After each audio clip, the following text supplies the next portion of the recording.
Hello everyone, welcome to Tactim. Today in this video, I'm gonna show you how to get to WhatsApp in your Android phone. Before starting the video, please subscribe to Tactim. So, let's get started. For this, you have to open your settings.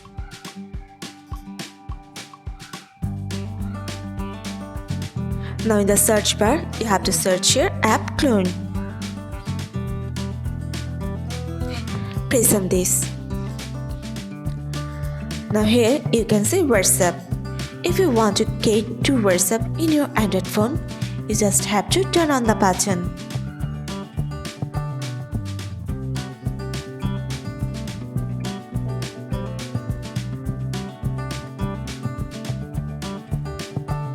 Here it is. So this is how to get to WhatsApp in your Android phone. So guys, that's it. You can do this. I think this video is very helpful to you. If it was, then give a thumbs up and hit the subscribe button. And thanks for watching.